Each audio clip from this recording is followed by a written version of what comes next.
ওকে না আমি পুরো 6 মাস ছুতে দিইনি।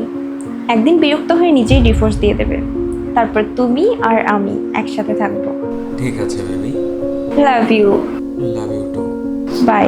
ওকে বাই। শোনো, আজকে আমার এক বন্ধুর বাড়িতে পার্টি আছে, রাতে খাওয়া বানানো লাগবে না, আর ও আমার সঙ্গে তোমাকে ইনভাইট করেছে। এই ড্রেসটা চেঞ্জ করো আর আমার সঙ্গে চলো।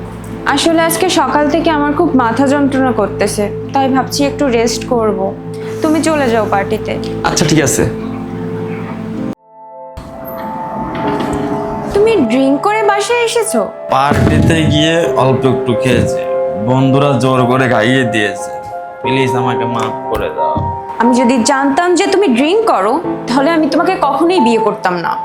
দাঁড়াও, আমি আমার বাবাকে এক্ষুনি কল করতেছি, আর কল করে সবকিছু বলতেছি যে তুমি ড্রিঙ্ক করো, আর আমার বাবা তোমার সঙ্গে আমার সম্পর্ক নষ্ট করে দেবে। আমাকে যদি তোমার ছাড়ার প্রয়োজন হয় তাহলে তুমি এমনিতেই ছেড়ে দাও।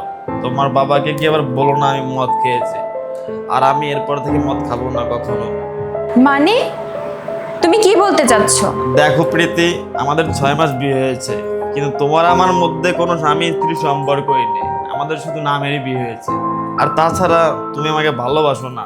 সকালে যখন তুমি তোমার বয়ফ্রেন্ডের সঙ্গে কথা বলেছিলে, তখন সব কথা আমি শুনে নিয়েছিলাম। কি উল্টোপাল্টা কথা বলছো তুমি? দেখো, আমি কোনো উল্টোপাল্টা কথা বলতেছি না। আমি জানি প্রীতি, তুমি তোমার বয়ফ্রেন্ডকে ভালোবাসো।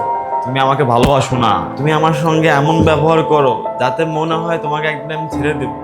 তুমি এটাই মনে করো, তাই না? তুমি কি জানো একটা ছেলের প্রতিষ্ঠিত হতে গেলে কত বছর সময় লাগে? কমসে কম 15 থেকে 20 বছর সময় লাগে। তারপরে সামান্য একটু সাফল্য অর্জন করে। একটা ছেলে এই জন্যই সারা জীবন পরিশ্রম করে, সে যেন ভালো একটা বউ পায়, আর তার বউ যেন তাকে ভালোবাসে এবং সম্মান করে। আর তুমি যেটা করছো না, এটা সম্পূর্ণই ভুল। তুমি জানো প্রীতি, আমি আজ পর্যন্ত কখনো মদ ছুঁয়ে দেখিনি।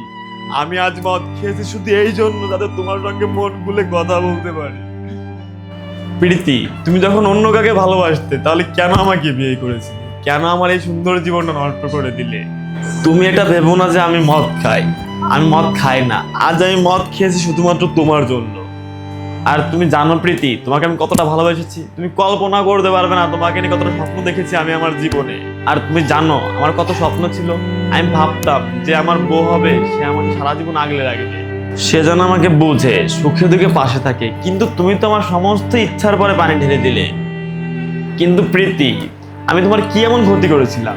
যদি তুমি অন্য কাউকে ভালোবাসতে, তাহলে আমাকে বলে দিতে। আমি একজন শিক্ষিত মানুষ। তুমি যেটা চাইতে আমি ওটা হাসি খুশি মনেই করে দিতাম তোমাকে। আমি করতাম না তোমাকে বিয়ে, তাহলে আমার এই হাসি খুশি জীবনটা কখনো এভাবে নষ্ট হতো না। আর তুমি আমার দুঃখ কষ্ট কখনোই বুঝবে না, কারণ তুমি আমার জায়গায় নেই। আমি তো ভেবেছিলাম প্রীতি, আমাদের সম্পর্কটা সবাই মধ্যে ঠিক হয়ে যাবে, সুন্দর একটা পরিবার হবে, সবকিছু ঠিকঠাক মতো চলবে, কিন্তু এসবের কিছুই হলো না। আমি জানি না উপরওয়ালা কেন আমার সঙ্গে এরকম করলো। এরকমটা আমার সাথে না হলেও পারতো। এখন তো মনে হচ্ছে আমার জীবনের সবকিছু শেষ। প্রীতি, তুমি আমার সাথে যেটা করেছো সেটা খুবই খারাপ করেছো। আমি শুধু এটা বলতে চাই, আমার সাথে যা হয়েছে তো হয়েছে, কিন্তু এমনটা যেন কখন তোমার সাথে না হয়।